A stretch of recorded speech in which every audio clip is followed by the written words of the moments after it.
Most people mistake silence for a void. They look at a man who doesn't interrupt, who doesn't fill the room with the sound of his own importance, and they assume there is nothing behind the curtain. It's a convenient delusion. It allows them to feel superior while I observe the exact structural integrity of their egos. I've spent the better part of a decade practicing the art of being small. It is a discipline, much like distance running or coding. It requires a suppression of the natural urge to be seen. Before we dive deeper into this story, I have one small request. Please subscribe, drop a like, comment, and hit that hype button to boost this channel so more people can discover these incredible Reddit stories. I sat in my home office, the glow of 3 monitors washing over my face in the dim afternoon light. On the screen, lines of proprietary data migrated across a secure server. I am an independent tech consultant, a title that sounds intentionally dull. In reality, I am a digital architect for firms that possess more capital than some small nations. I fix the problems that their internal teams are too afraid to admit exist. For this service, I am paid a sum that would make my neighbors' heads spin, but they don't know that. To the people on this leafy suburban street, I'm Keaton Merren, the guy who works from home and drives a 7-year-old sedan with a slightly peeling clear coat. The door behind me creaked open. I didn't turn around. I knew the rhythm of the footsteps. "Keaton, are you almost finished?" Isla asked. I saved my work and encrypted the drive. I turned the chair slowly, putting on the face I wore for her, the face of a tired, reliable, slightly uninspired husband. Isla stood in the doorway, dressed in a silk blouse that suggested an event I hadn't yet been fully briefed on. She was beautiful in a way that felt increasingly like a curated exhibit. "Just wrapping up a contract," I said. "What's the rush?" "My parents," she said, checking her reflection in the darkened window. "They're coming into the city tonight. I told them we'd meet them for dinner at the club. You remember, right?" I remembered. I also remembered that her father, Harrison, usually spoke to me as if I were a particularly slow-witted waiter. He viewed my remote work as a lack of ambition and my modest lifestyle as a failure of character. In his world, if you didn't have your name on a building or a corner office in a glass tower, you weren't actually working. "The club," I repeated, my voice flat. "Should I wear the suit?" "Maybe just a blazer. And Keaton, please, wear the brown loafers. Not the ones with the scuffed toes." I smiled, though it didn't reach my eyes. "Of course. I wouldn't want to embarrass anyone." "It's not about embarrassment," she said, though her quick exit from the room suggested otherwise. "It's about effort." I stood up and walked to the closet. I pulled out a navy blazer I'd bought at a department store 5 years ago. Beneath it, on a hidden shelf behind my standard clothes, sat a pair of bespoke Italian shoes that cost more than Isla's parents' monthly mortgage. I looked at them for a long moment, feeling the familiar itch of the secret. Then I reached for the worn brown loafers. I chose to be small. I chose the mask. Tessa, my stepdaughter, was sitting on the stairs when I came down. She was 15, an age where observation is a survival mechanism. She had her headphones around her neck, watching me with an expression that was far too old for her face. "You're doing it again," she whispered as I passed. "Doing what?" "Playing the part," she said. "The yes, sir, no, sir, sorry I'm here guy. Why do you let them treat you like that?" I paused, my hand on the banister. Tessa was the only one in the house who seemed to sense the pressure behind the dam. She didn't know about the offshore accounts or the consulting fees that arrived in 6-figure increments, but she knew I was a lie. "Information is leverage, Tessa," I said softly. "When people think they know exactly where you stand, they stop looking for your hands. It's better to be underestimated than over-scrutinized." "It looks exhausting," she remarked, sliding her headphones back on.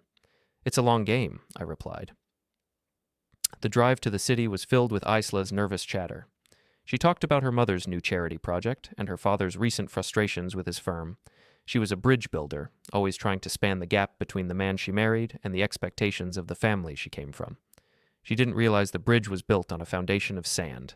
The country club was a monument to old money aesthetic, dark wood, heavy carpets, and the faint, lingering scent of expensive cigars and stagnant tradition. Harrison and Eleanor Corvin were already seated at a premier table overlooking the golf course. Harrison didn't stand when we approached. He merely checked his watch. "Keaton," he said, his voice a gravelly baritone. "Glad you could find the time. I assume the world of whatever it is you do allowed for a few hours of downtime?" "Something like that, Harrison," I said, pulling out a chair for Isla. "The beauty of being a contractor is the flexibility." "Flexibility is another word for instability," Eleanor chimed in, offering a tight, surgical smile. "Isla tells us you've been taking on more work lately. I hope that means you're looking into something more permanent, a real firm, Perhaps something with a benefits package? I looked at her, noting the way her pearls caught the light. I thought about the 3 different health insurance policies I maintained privately, and the fact that my unstable income could buy this entire dining room if I felt like being loud about it. I like the autonomy, I said simply. I'm quite comfortable with where things are. I saw Isla's posture stiffen. She wanted me to lie, to tell them I was interviewing for a vice presidency somewhere, to give them a bone to chew on. But I wasn't in the mood to provide comfort tonight. I was interested in the friction. The dinner progressed with the usual pattern of condescension. Harrison talked about his portfolio, lamenting the volatility of the tech sector, my sector, while I nodded and ate my overcooked steak. He spoke to me like a child, explaining basic economic principles as if he'd discovered them himself. I watched him. I watched the way his eyes darted to Isla when he mentioned future security and family legacy. There was a subtext running beneath the conversation, a current I hadn't fully felt before. The thing is, Keaton, Harrison said, leaning forward, his wine glass held like a scepter. A man reaches an age where his potential has to turn into something tangible. You're 40, you live in a modest house, you drive a modest car.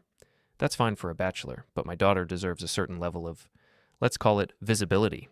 She needs to know the floor won't drop out from under her.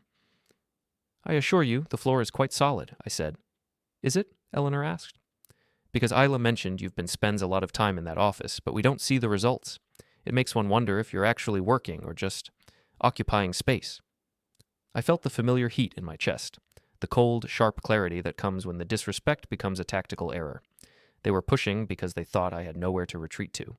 They thought I was a man trapped by his own mediocrity, clinging to their daughter for status. I looked at Isla. She was staring at her plate, refusing to meet my eyes. She wasn't defending me. She was letting them carve me up, perhaps hoping that their knives would finally provoke me into becoming the man she wanted me to be in public. I appreciate your concern, I said, my voice dropping a few decibels. Really, it's rare to find people so invested in another man's balance sheet. It's touching. Harrison's eyes narrowed. He didn't like the sarcasm. He wasn't used to me having a bite. Don't get smart with me, Keaton. I'm talking about reality. I'm talking about the fact that if Isla hadn't stayed with you, she'd be living a very different life right now. She is living a very different life right now, I said. You just haven't noticed it yet. The table went quiet. The air between us felt heavy, like the moments before a thunderstorm breaks.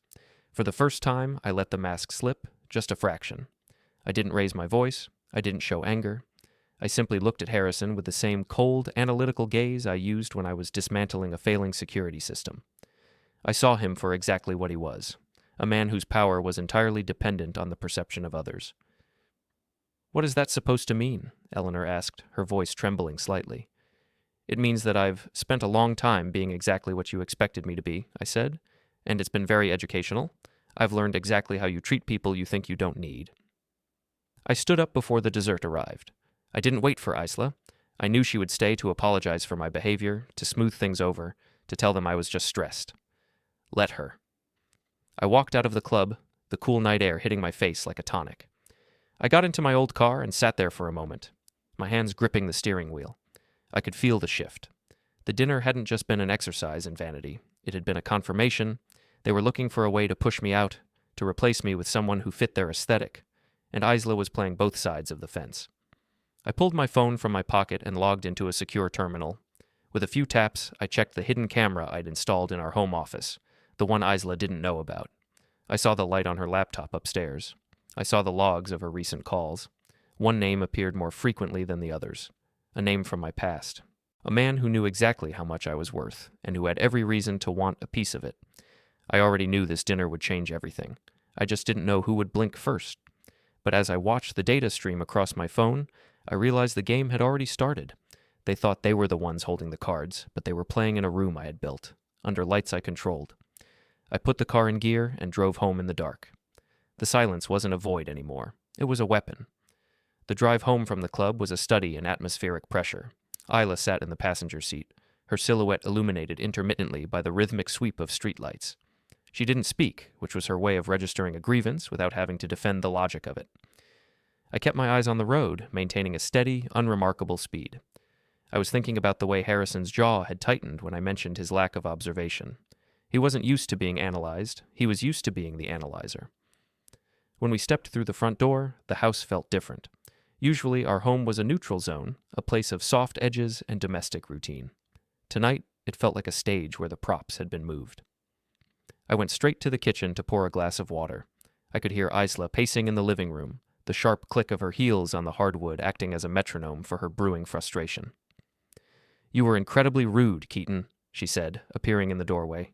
She hadn't even taken off her coat. "They were just trying to help. They care about our future." "They care about their image, Isla?" I said, setting the glass down. "There's a difference. Your father spent 40 minutes explaining interest rates to a man who handles more capital in a week than he sees in a fiscal quarter. I was being patient. I was being generous." Isla laughed, a sharp, brittle sound. "Generous? You sounded like you were looking down on them. Where does this arrogance come from all of a sudden? You work from a spare bedroom in your sweatpants. You don't get to talk to my father about perception." I looked at her, really looked at her. I saw the genuine confusion in her eyes, mixed with a growing layer of resentment. She truly believed the character I had created. She had bought into the modest husband narrative so completely that the truth now looked like a delusion. It was a testament to my skill, but it was also the first real crack in the foundation of our marriage. "Maybe you should ask yourself why you're so quick to take their side," I said quietly. "I'm not taking sides. I'm trying to keep this family together. My parents are talking about helping us with a down payment for a place in the city, something closer to their circle. They want us to be part of things. And you threw it back in their faces." "I don't need their money, Isla, and neither do you." She shook her head, a look of profound pity crossing her face. "You're in denial about our situation, Keaton. It's okay to admit you're struggling. It's okay to be a normal person who needs help." She turned and walked upstairs, the conversation finished in her mind. I stayed in the kitchen for a long time, listening to the house settle. I thought about the conversation I'd seen on her phone, the former friend, Marcus. He had been a partner of mine years ago, before I realized his ethics were as malleable as wet clay. He knew what I was capable of. If he was talking to Isla, he wasn't offering advice. He was scouting the terrain. The next morning, the atmosphere had shifted from volatile to clinical. Isla acted as if the previous night hadn't happened, which was her primary coping mechanism. She mentioned that her parents wanted to come over for a casual brunch to clear the air. I agreed. In fact, I insisted. If they wanted to talk about reality, I was prepared to give them a dose of it that would be impossible to ignore. By 11 o'clock, Harrison and Eleanor were back in my space. They sat at our modest dining table, Eleanor eyeing the mismatched chairs with a subtle wince. I had spent the morning preparing. I wasn't wearing the worn loafers or the old blazer. I was wearing a crisp, tailored shirt and a watch that cost as much as Harrison's SUV, a piece I usually kept locked in a floor safe. I kept the sleeves rolled up, letting the watch catch the morning sun. "So," Harrison began, leaning back and surveying the room, "Isla says you were feeling a bit defensive last night. I think we should just lay it all out. We want to help you transition into a more stable environment. I've spoken to a few colleagues at the firm. We can find a place for you in technical operations. It's a salary, it's a title, and it gets you out of this house."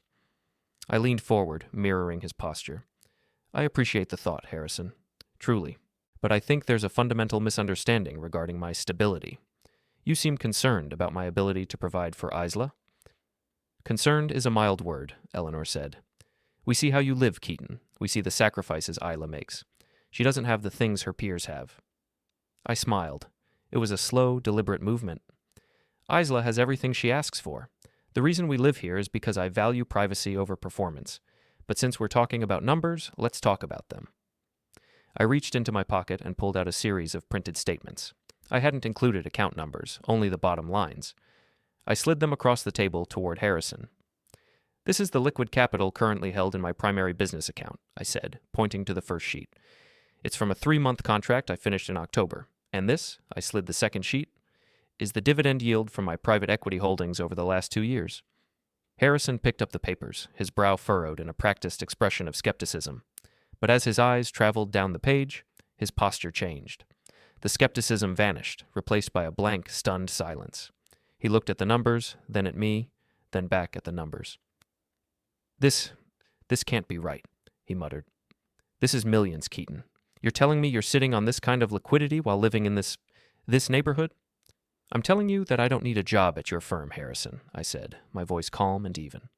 "In fact, looking at your last quarterly report, I'm fairly certain I could buy a controlling interest in your firm if I were bored enough on a Tuesday." The silence that followed was absolute. Eleanor reached for the papers, her hand trembling slightly. Isla, who had been standing by the counter, walked over and looked over her mother's shoulder. I watched her face. I expected relief, or perhaps excitement. Instead, I saw a flash of something that looked remarkably like fear. "You lied to me," Isla whispered. "I didn't lie," I said. "I just didn't boast. You never asked for the specifics, Isla. You assumed I was struggling because I didn't feel the need to broadcast my worth. You accepted your parents' version of me because it was easier than looking at the man you actually married." Harrison cleared his throat, the sound loud in the quiet room. The power dynamic had shifted so violently that the air seemed to have thinned. He wasn't looking at a subordinate anymore. He was looking at a predator who had been masquerading as a house pet. "Well," Harrison said, his voice lacking its usual resonance, "this changes things, obviously. We had no idea you were operating at this level." "I know," I said. "That was the point." "Why the secrecy?" Eleanor asked, her tone shifting from condescending to almost reverent. "Think of the life you could be leading, the people you could be meeting."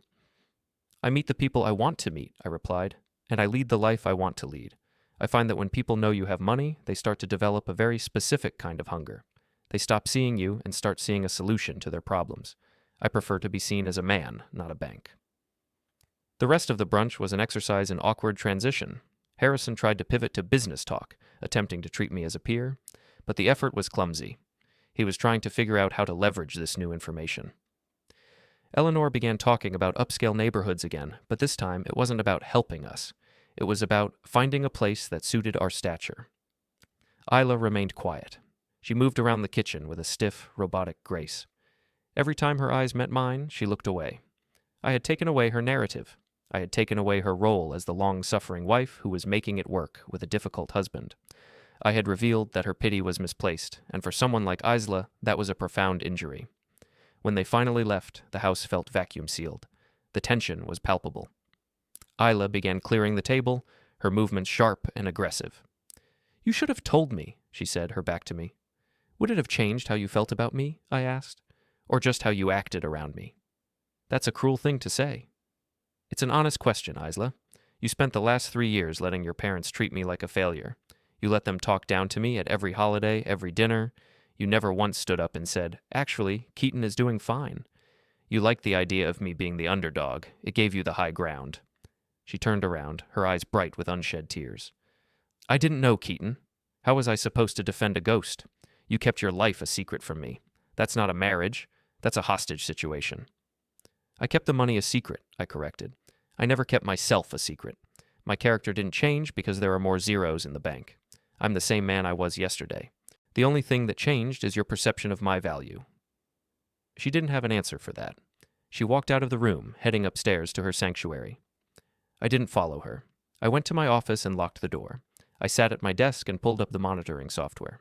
I checked the logs again. Marcus had called her 3 times while her parents were at the house. She hadn't answered, but the frequency was increasing. I looked at the timestamp of the last call. It was precisely when Harrison had been looking at my bank statements. I began to wonder if Harrison's sudden interest in my stability was entirely his own idea. The timing was too perfect. The pressure to move, to change my lifestyle, to get out of the house. It all pointed toward a desire to make my assets more visible, more accessible. I stood up and walked to the window. Outside, the neighborhood looked as peaceful as ever. The sun was shining, a lawnmower was buzzing a few houses down, and a neighbor was washing his car. It was a picture-perfect scene of American tranquility, but inside this house, the temperature was dropping. I realized then that the dinner at the club hadn't been the start of the betrayal. It had been the opening move of a much larger game. My reveal at brunch had been a counter-move, but it had also painted a target on my back. I was no longer the invisible man. I was the prize. I looked at my phone. A new message had arrived. It was from an unknown number, but the phrasing was unmistakable. "Heard you're doing well, Keaton. We should catch up. Long overdue." I didn't delete the message. I didn't reply. I just stared at the screen, feeling the cold, hard logic of the situation settle into my bones. They thought they were closing in on a man who had finally let his guard down. They thought they had found the pressure point. I walked over to the floor safe and opened it. I didn't look at the watches or the gold. I looked at a small, encrypted drive tucked in the corner. It contained the complete history of Marcus's previous firm, the one that had collapsed after I left. There was enough information on that drive to dismantle a dozen careers. I had spent years practicing being small. I had spent years being the man who didn't blink. They had mistaken my restraint for weakness and my silence for ignorance. They were about to find out that when a quiet man decides to speak, he doesn't use words. He uses consequences. I sat back down at my desk and began to map out the network. I needed to see exactly how far the rot went.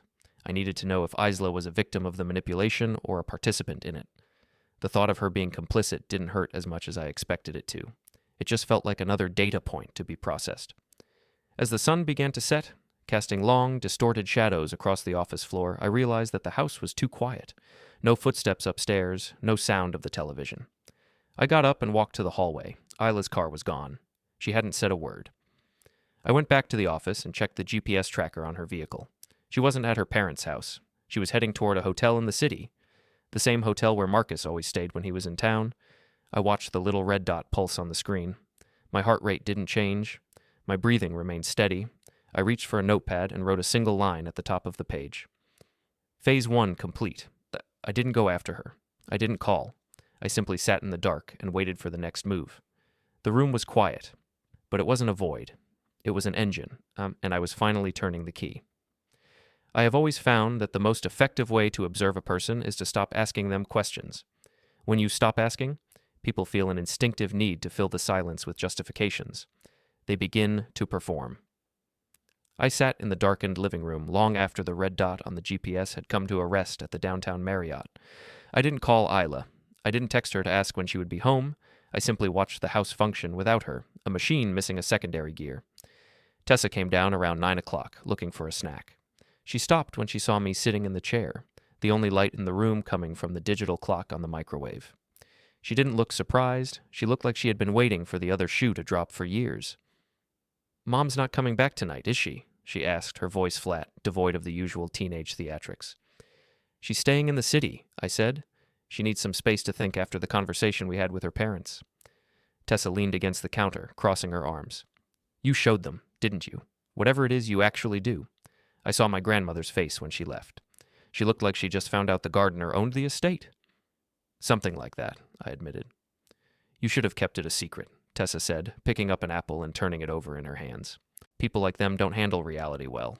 They prefer the version of you they can look down on. Now that they know you're the one holding the ladder, they're going to try to pull you off it." I looked at her, truly impressed by her clarity. "I'm aware of the risk, Tessa." "Are you?" she asked, her eyes narrowing. "Because Marcus has been calling the house. Not her cell. The landline. He called twice while you were in the shower yesterday. He didn't realize I'd picked up the extension." I felt a sharp, crystalline focus settle over me. Marcus was bold, but calling the landline was a specific kind of provocation. It was an assertion of presence. "What did he say?" "He didn't say anything to me. He just waited. When I said hello, he hung up, but I recognized the heavy breathing. He always sounds like he's running a race even when he's sitting still." "Thank you for telling me," I said. "Don't be a hero, Keaton," she said, her voice softening just a fraction. "Just be smart. I like this house.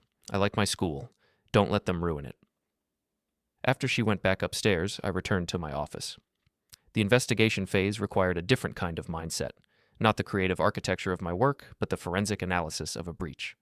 I didn't need to hack into Isla's phone. I had built the home network, and every packet of data that traveled through the air in this house was logged on my server. I began to reconstruct the timeline of the last 3 weeks. The pattern was unmistakable. It started with a series of encrypted messages through a third-party app. Then came the physical meetings, lunch dates that lasted 3 hours, trips to the city for shopping that coincided with Marcus's check-in times at the Marriott. But it wasn't just Isla. I traced a series of large wire transfers from Harrison's personal account to a shell company in Delaware, a company that, upon closer inspection of the registration documents, listed Marcus as a silent partner. They weren't just betraying my trust. They were organizing a liquidation. They believed that by creating enough domestic pressure and social isolation, they could force me into a position where I would hand over management of my assets to a family office, one run by Harrison and Marcus. It was a classic pincer movement. The emotional pressure from Isla, the social pressure from the parents, and the professional solution offered by the old friend. The realization didn't bring anger. It brought a profound sense of utility. For years, I had wondered if I was being too cynical, if my secrecy was a symptom of paranoia rather than a strategic choice. Now I had my answer. My cynicism was simply accurate forecasting. The next morning, Isla returned. She looked exhausted, her hair slightly unkempt, a stark contrast to the polished woman who had left the day before. She walked into the kitchen where I was making coffee. She didn't look at me. "I stayed with a friend," she said, her voice raspy. "I know," I replied. "You know?" She turned, her eyes flashing. "Do you have a tracker on me, Keaton? Is that how this works now? You hide your money and you monitor my movements?" "I didn't need a tracker to know you weren't with your parents," I said, pouring a cup of coffee and sliding it toward her. "And I didn't need a tracker to know you've been speaking with Marcus." The color drained from her face so quickly it was as if a plug had been pulled. She sat down heavily at the table. "It's not what you think." "It never is," I said. "But let's talk about what I know instead of what I think. I know Harrison is moving money into a shell company.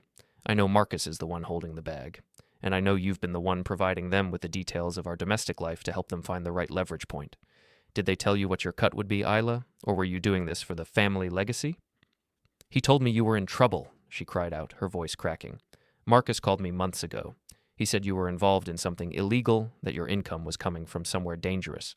He said the only way to protect me and Tessa was to move the money into a blind trust that your name wasn't on. He said he was trying to save you from yourself." I watched her. She was a good actress, but the tremors in her hands were real. She had been fed a narrative that allowed her to feel like a savior while she was actually acting as an informant. It was the oldest trick in the book, weaponizing a person's virtues against them. "And you believed him?" I asked. "A man I stopped doing business with because he couldn't stop skimming from the till? You believed him over the man you've lived with for a decade?" "You didn't give me anything to believe in, Keaton. You were a shadow." He had facts. He had dates. He had numbers that matched what little I saw of our life. "He had the numbers I allowed him to see," I said, "and now he has nothing." I stood up and grabbed my jacket. I needed to move. The walls of the house were starting to feel like the boundaries of a trap. "Where are you going?" she asked, her voice rising in panic. "I have an errand to run," I said. "Stay here. Don't call your father. Don't call Marcus. If you do, the options I have for resolving this without involving the legal system disappear." I drove toward the city, my mind working through the mechanics of the first action. I wasn't going to the Marriott. I was going to a parking structure near Marcus's old office, a place I knew he still used for private meetings. I had noticed a dark SUV following me 2 blocks from my house. It wasn't a professional tail. The driver was hanging too far back and braking too hard at the turns. It was sloppy, eager work. I led them on a circuitous route through the suburban sprawl. I used the midday traffic to my advantage, weaving through the lanes of a congested highway. I didn't speed. I didn't create a scene. I simply maintained a pace that forced the driver behind me to make choices.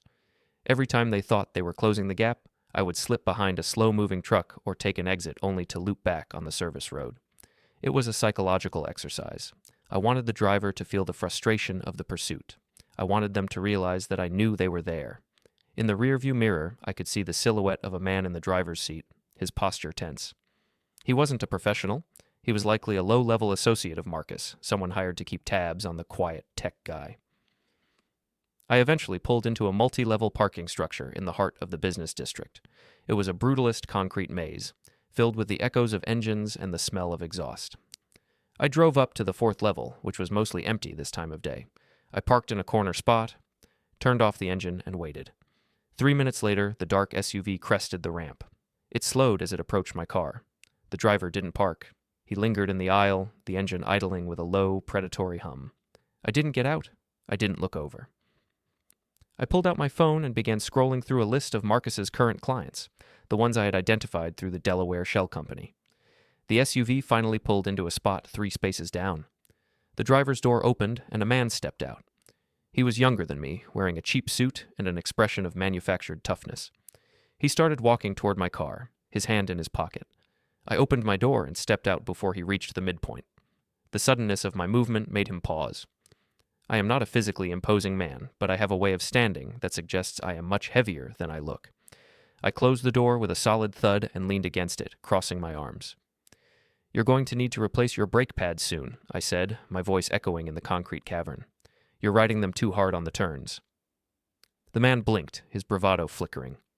"I don't know what you're talking about." "You've been behind me since the intersection of Maple and 4th, I said. "You're not very good at this. Tell Marcus that if he wants to know where I'm going, he can ask me himself. But if he sends you again, I'll make sure your license plate is flagged in every automated system from here to the coast. Do you understand how difficult it is to drive a car when every traffic camera in the state thinks you're a high-priority person of interest?" "You're crazy," the man muttered, but he didn't move any closer. He saw something in my expression, a lack of hesitation, a presence of intent, that made him reconsider his instructions. "I'm a man who values his time," I said. "Go back to the hotel. Tell Marcus the window is closing. He'll know what it means." The man turned around and got back into his SUV. He reversed out of the spot with a screech of tires and sped down the ramp. I watched him go, feeling a cold sense of satisfaction. It was the first time I had stepped out from behind the mask in a physical sense. It felt natural. I stayed in the parking structure for another hour, making phone calls. I wasn't calling lawyers or police, I was calling servers. I was triggering a series of automated scripts I had written months ago as a contingency for a data breach. By the time I finished, Marcus's access to his offshore accounts had been shifted to a secondary authentication protocol, one that required a physical key I held in my hand. He would realize it within the hour. He would try to move the money he'd taken from Harrison, and he would find the door locked. He would panic. And a panicked man is a man who makes mistakes. As I drove back toward the suburbs, the rain began to fall, a gray, misty drizzle that blurred the lines of the horizon. I thought about Isla sitting in the kitchen, waiting for a husband who no longer existed. I thought about Harrison, who was likely at this very moment dreaming of the empire he would build with my money. I stopped at a diner on the edge of town. I sat in a booth in the back, watching the rain streak the windows. I ordered a black coffee and watched the people around me, normal people living normal lives, unaware of the structural collapses happening just out of sight. I realized then that I didn't want an apology. I didn't want them to realize they were wrong. I wanted to see the moment the realization hit them that they were powerless. I wanted to watch the scaffolding of their lives fall away, piece by piece, until there was nothing left but the bare, ugly truth of their greed. I checked my phone one last time. A message from Marcus. "You think you're smart, Keaton? You have no idea what you've started." I didn't reply. I just sipped my coffee, the warmth of the mug a sharp contrast to the chill in the air. I had spent my life being small, being quiet, being the observer. But the observation phase was over. The dismantling had begun, and I found that I didn't mind being the villain in their story one bit. I paid my tab and walked out into the rain. The next move was mine, and it was going to be the most expensive lesson they had ever learned. The mechanics of a collapse are rarely loud. In the world of high finance and digital infrastructure, the end of a lifestyle doesn't arrive with a crash. It arrives with a notification of insufficient funds or a locked screen. I spent the next 48 hours in a state of clinical detachment, moving through the house like a ghost in the machine. Iklo was present in body, but she had retreated into a shell of frantic, hushed phone calls and frequent trips to the garden to pace the perimeter. I didn't stop her. Every frantic call she made to her father or Marcus was just more data for my logs, a roadmap of their desperation. I began the preparation phase by rerouting the primary revenue streams that sustained our household. It was a surgical process. I didn't announce the change. I simply moved the destination of the monthly distributions from the joint account Isla accessed to a private holding company in Singapore. I watched the balances through a remote portal. I knew exactly when she tried to pay the tuition for Tessa's private school and when the transaction was flagged for manual review. I knew when she tried to book a flight to visit her sister and the card was declined. I was cutting the oxygen, one room at a time. On Thursday afternoon, I drove to a nondescript office park on the outskirts of the city. This wasn't where I worked, but it was where one of Marcus's primary investors kept a satellite office. I had a file on my tablet that detailed the exact manner in which Marcus had been borrowing from one client to pay the dividends of another. It was a classic structure, elegant in its simplicity and devastating in its fragility. All it needed was a nudge. As I walked back to my car, the heat of the afternoon sun radiating off the asphalt, I saw the SUV from the parking structure. It wasn't following me this time, it was waiting. It was parked directly behind my sedan, boxing me in. Marcus was sitting on the hood, his expensive suit trousers wrinkling against the metal. He looked older than I remembered, the skin around his eyes tight with the kind of fatigue that no amount of caffeine can mask. "You're making a lot of noise, Keaton," Marcus said, not moving as I approached. "My people are starting to ask questions they shouldn't be asking." "Then you should have given them better answers," I replied, stopping a few feet away. I didn't reach for my keys. I kept my hands visible and my posture relaxed. "Or perhaps you shouldn't have involved my family in your salvage operation." Marcus hopped off the hood, his movements jerky. He was a man who thrived on being the smartest person in the room, and he was realizing, perhaps for the first time, that he had miscalculated the dimensions of the room. Isla came to me. She was worried about you. I just provided a solution that benefited everyone. Your father-in-law gets a legacy, Isla gets security, and you get to keep doing your little hobby without the pressure of being a provider. A hobby, I repeated, a thin smile touching my lips. Is that what you told them? That I was a tinkerer who stumbled into money? You know better than that, Marcus. You were there when I built the encryption protocols for the venture group. You know I don't stumble, I calculate. You're calculating yourself into a corner, he snapped, stepping into my personal space. He was trying for physical intimidation, using his height to lean over me. I could smell the stale coffee and the sour scent of a man who hadn't slept in 36 hours. I have friends in the regulatory offices. I can have your accounts frozen for an investigation that will last years. You'll be penniless before the first hearing. I didn't move. I didn't flinch. I let him stay close, letting the silence between us grow heavy. I looked at the pulse thrumming in his neck. You could try, but the moment you trigger a regulatory flag, the automated audit of the Delaware Shell Company begins. I've already set the trigger. It's a fail-safe switch, Marcus. If my primary business ID is flagged by any government agency, your entire transaction history is uploaded to the Internal Revenue Server. We'd go down together, but I have the resources to survive a decade of litigation. You don't have enough gas in that SUV to make it to the state line if your accounts are seized. The bravado vanished from his face. He stepped back, his eyes darting around the parking lot as if looking for a way out of a conversation that had turned into a trap. You're bluffing. Try me, I said softly. Go ahead, call your friends. I'll wait. I pulled out my phone and held it out toward him. He stared at it as if it were a live wire. He didn't take it. He knew I wasn't the type of man who bluffed about structural integrity. He knew that if I said the bridge was rigged, the explosives were already in place. What do you want? He asked, his voice losing its edge. I want you to stay away from my house, I said, and I want you to tell Harrison that the deal is off. If he wants to talk about money, he talks to me, not his daughter. If I hear that you've spoken to Isla again, I won't wait for a regulatory flag. I'll just start the upload myself. I moved past him, my shoulder brushing his as I walked to the driver's side door. He didn't try to stop me. He stood there, a diminished figure in an expensive suit, watching as I backed out of the spot and drove away. When I returned home, the house was silent. Tessa was in her room with the door closed, the muffled bass of her music the only sign of life. I found Isla in the kitchen, staring at a stack of bills on the counter.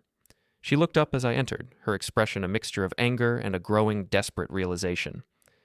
The mortgage payment didn't go through, she said, and the credit card for the groceries was declined. What did you do, Keaton? I secured our assets, I said, moving to the fridge to get a bottle of water. Since you were so concerned about our stability, I've moved everything into a protected structure. I'm the only one with the authorization to move funds. You can't do that. That's my life, too. You were planning to move those same assets into a trust I didn't control, Isla. You were planning to leave me with nothing but a hobby while you and Marcus managed the family legacy. I simply beat you to the punch. She began to pace, her hands shaking. It wasn't like that. We were trying to protect the family. You were being so secretive, so cold. We thought you were losing it.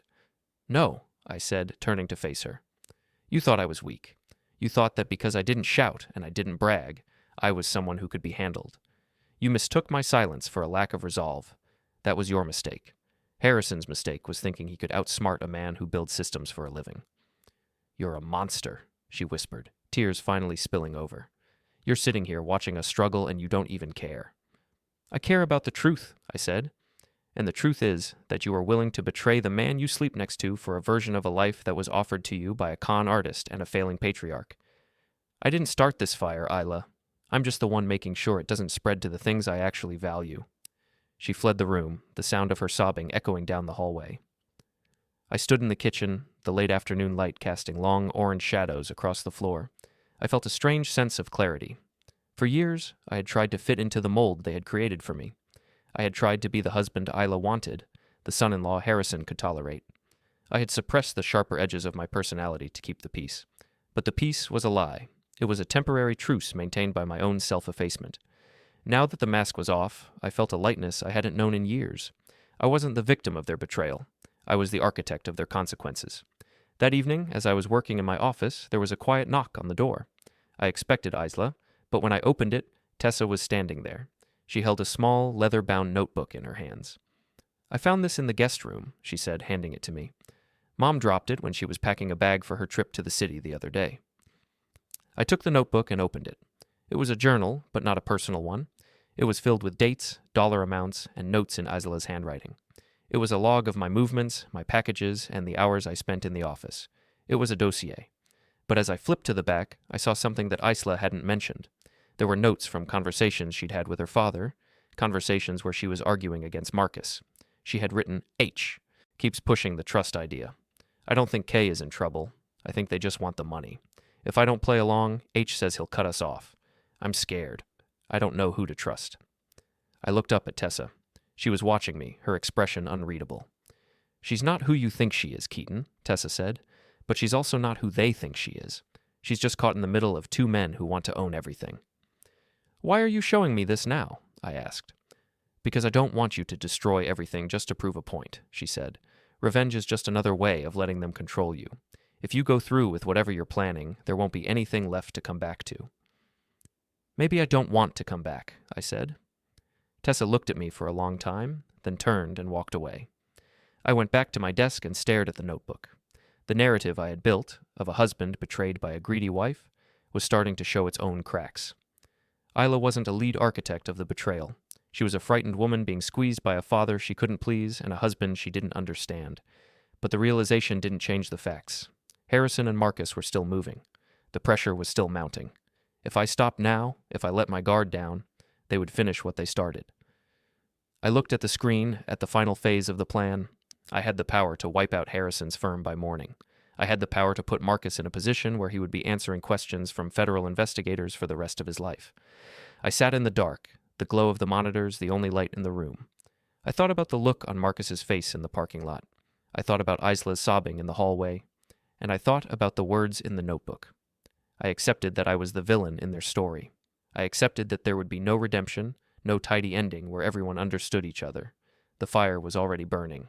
All I had to decide was how much I was willing to let it turn to ash. I reached for the keyboard and began the final sequence. I wasn't looking for closure. I was looking for a conclusion.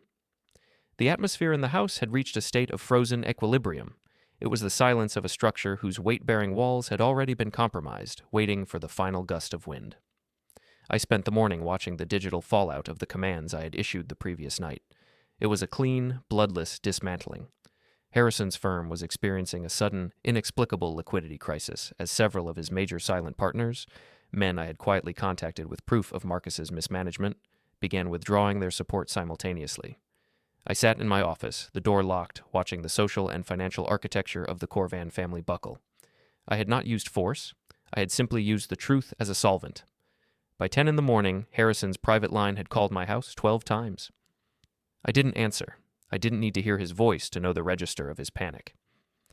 Isla knocked on the door at noon. It wasn't the frantic pounding of the day before.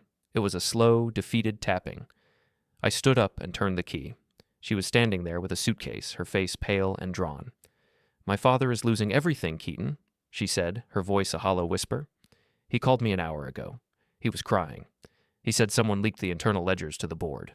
He thinks it was Marcus, but Marcus isn't answering his phone." "It wasn't Marcus," I said, leaning against the doorframe. "Marcus is currently busy trying to explain to a group of very unhappy investors why their offshore accounts have been migrated to a new, inaccessible server." Isla looked at me, and for a moment the fear was replaced by a profound, agonizing clarity. She saw the machine I had built. She saw that the man she had lived with was capable of a level of calculation that bordered on the absolute. "You're actually doing it," she said. "You're taking everything." "I'm taking back the autonomy they tried to steal," I corrected. "I told you, Isla, I didn't start this. I am simply finishing it." "And what about us?" she asked. "What happens to Tessa? What happens to this house?" "The house is in a trust that your father cannot touch," I said, "and Tessa's future is secure in an account he doesn't even know exists. As for us, you made your choice when you started logging my life for a man who wanted to ruin me." She flinched, her hand tightening on the handle of her suitcase. "I was trying to save you. I told you I thought you were in trouble. I thought if I gave them what they wanted, they would leave us alone." "The notebook told a different story," I said. "It showed a woman who was afraid of her father and didn't trust her husband. You weren't saving me, Isla. You were negotiating the terms of my surrender." She didn't argue. She couldn't. The weight of the evidence was too heavy. She turned and walked toward the stairs, the sound of her suitcase thumping against the steps marking her departure. I watched her go, and for a fleeting second I felt the phantom pull of a decade of shared history. But then I remembered the dinner at the club, the way she had looked at her plate while her father insulted my life. I remembered the red dot on the GPS at the Marriott. The history was a sequence of data points that no longer added up to a partnership. I waited until I heard her car pull out of the driveway before I left the house. I had one final task to complete, a physical confrontation that required my presence. Marcus had retreated to a public plaza in the city, a wide, open space of granite and glass where he likely felt safe from the shadows. He was waiting for a contact who would never show up. I arrived at the plaza just as the afternoon sun was hitting the glass of the surrounding skyscrapers, creating a blinding artificial glare. I saw him sitting on a concrete bench near a dry fountain, his head in his hands. He looked small. The suit that had seemed so imposing in the parking structure now looked several sizes too large for him. I walked across the plaza, my footsteps echoing on the stone. He didn't see me until I was standing directly in front of him. He looked up, and for a moment, I saw a flash of genuine terror in his eyes. "Where is it, Keaton?" he hissed, his voice cracking. "Where did you move the capital?" "It's exactly where it belongs," I said, sitting on the bench next to him. I didn't look at him. I looked at the people walking by, office workers and tourists who had no idea they were sitting next to a man whose world had just evaporated. "It's in a locked escrow. It will be released to the investors, the real ones, once the audit is complete." "You've ruined me," Marcus said, his hands shaking. "I have nothing. My reputation, my licenses, they're gone by Monday." "You ruined yourself the moment you decided that my life was a resource for you to mine," I said. "You thought because I was quiet, I was an easy target. You thought that because I didn't play the game your way, I didn't know how to play it at all." He surged to his feet, his face turning a dark, mottled red. For a second, I thought he might swing at me. I didn't move. I simply looked at him, and the coldness in my gaze seemed to act as a physical barrier. He stopped, his chest heaving. "I'll find a way back," he threatened. "I know people, Keaton. People who don't care about encryption or bank statements." "No, you don't," I said. "The people you know are currently trying to distance themselves from you as fast as possible. You are a liability, Marcus. And in our world, there is nothing more toxic than a man who brings unwanted attention to the ledger." I stood up and began to walk away. "What about Idla?" he yelled after me. "She's the one who gave me the access codes. She's the one who told me where you kept the backups. Are you going to ruin her too?" I stopped. I didn't turn around. I thought about the twist, the final piece of information I had uncovered in the Delaware Shell Company's metadata. Marcus had been the one who had manipulated Isla's parents into debt first. He had used their own greed to trap them and then offered my assets as their only way out. He had played every member of that family against the other, using Isla as the pivot point. She hadn't been a lead architect. She had been the primary victim of a double cross she wasn't smart enough to see coming, but she had still chosen to believe the lie. "Isla has to live with the consequences of her choices," I said, my voice carrying over the wind. "Just like you." I left him there, a man cornered by his own shadow. I walked back to the parking garage, but I didn't go to my car. Instead, I began a foot pursuit. I had seen Harrison's car parked 2 blocks away. He was following Marcus, likely looking for the same answers I had just given. I followed Harrison through the crowded city streets. He was moving with a desperate, frantic energy, oblivious to his surroundings. He ducked into an alleyway, trying to cut across to the hotel where he thought Marcus might be hiding. I moved faster, cutting him off at the exit of the alley. The confrontation was brief. Harrison stopped, his face contorting with rage the moment he saw me. He didn't have Marcus's fear. He had the entitled fury of a man who believed the world owed him a living. "You arrogant little coward," Harrison spat. "You think you can play with my life? You think you can humiliate my family and just walk away?" "I'm not playing, Harrison," I said. I stepped forward, closing the distance until I was inches from his face. I could see the broken capillaries in his cheeks, the scent of expensive scotch on his breath. "I'm correcting a mistake. You thought you were the patriarch. You thought you were the one in control. But you were just a middleman who got greedy." "I'll have you in court for the next 20 years, he growled. With what money?" I asked. "Your firm is under a freeze. Your personal accounts are being scrutinized for the Delaware transfers.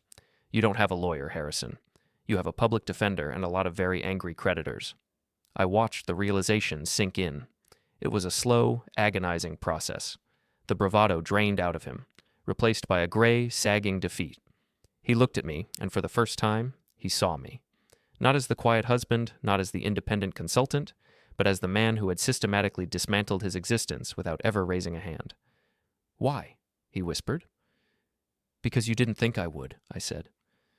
I walked out of the alley and back into the sunlight of the main street. The city was loud, vibrant, and entirely indifferent to the collapse I had just witnessed. I felt a surge of adrenaline, a peak of intensity that made the air feel sharp and the colors too bright. I took a bus to a different part of the city, avoiding my car. I needed the anonymity of the crowd. I sat in the back of the bus, watching the skyline recede. I had executed the plan to the letter. Harrison was finished. Marcus was a pariah. Isla was gone. But as I sat there, I realized that the twist wasn't just about Marcus's manipulation. It was about me. I had anticipated this outcome from the very beginning. I had known, when I married Isla, that her family would eventually try to move on me. I had built the traps years ago, just waiting for them to step into the light. I wasn't a man reacting to a betrayal. I was a man who had invited a betrayal so that I could finally have a reason to show them who I really was.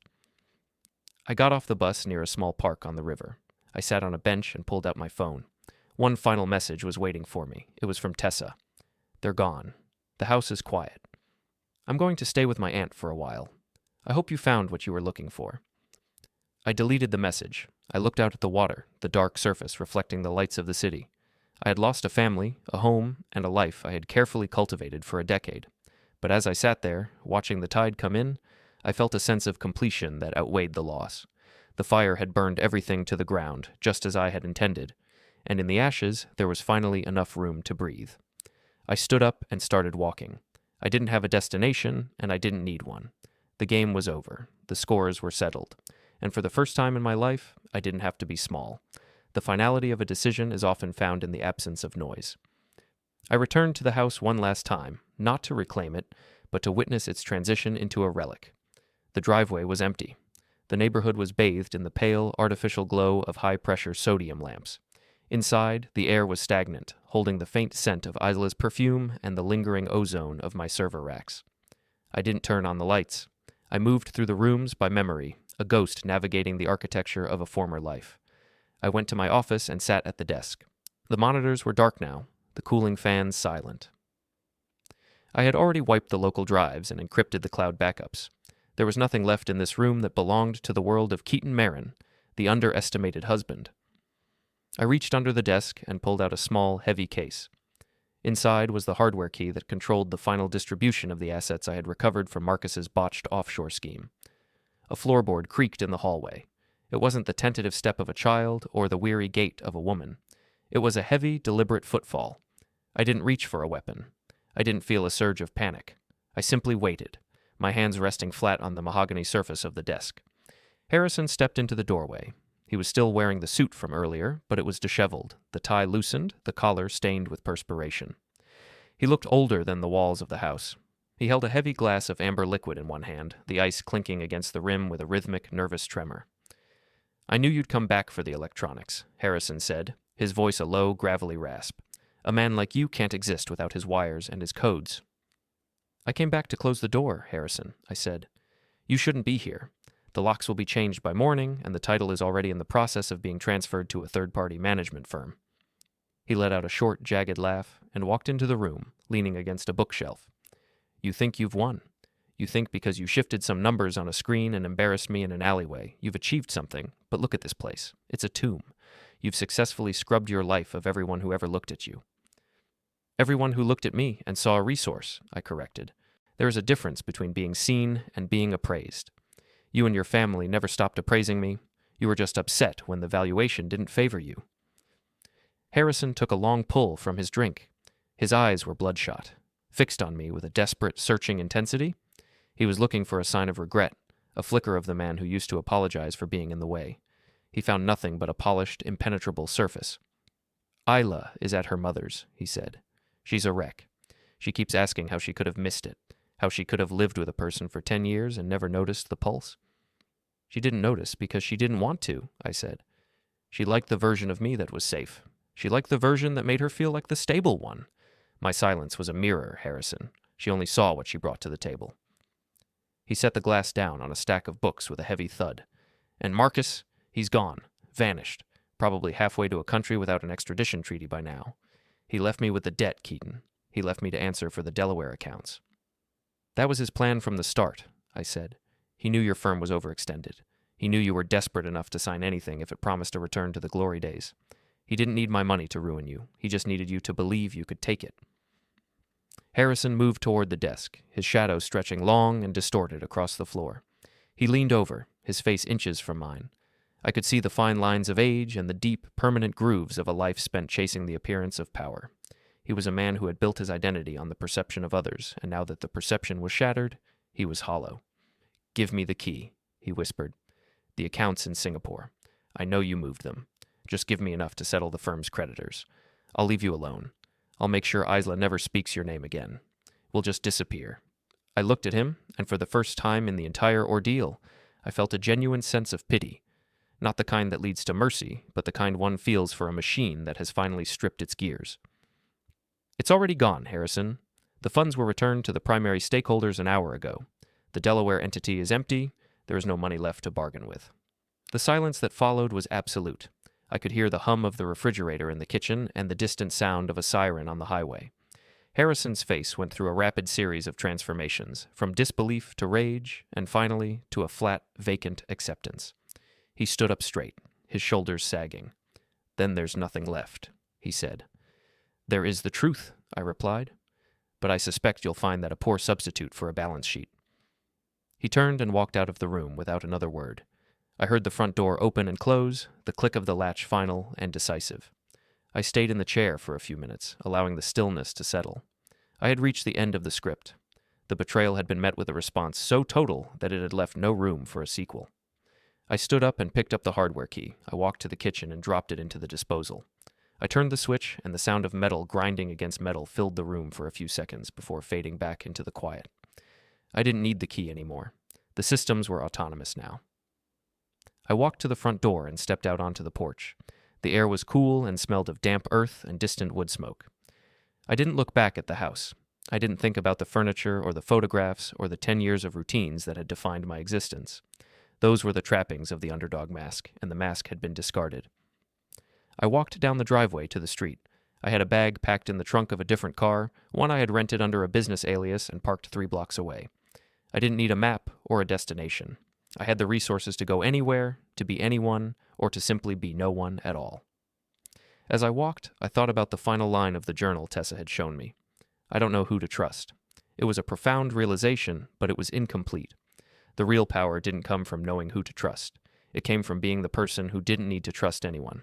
I had spent my life being small so that I could observe the world without being affected by it. Now, I was moving into a new phase where I didn't have to hide. I wasn't the victim, and I wasn't the hero.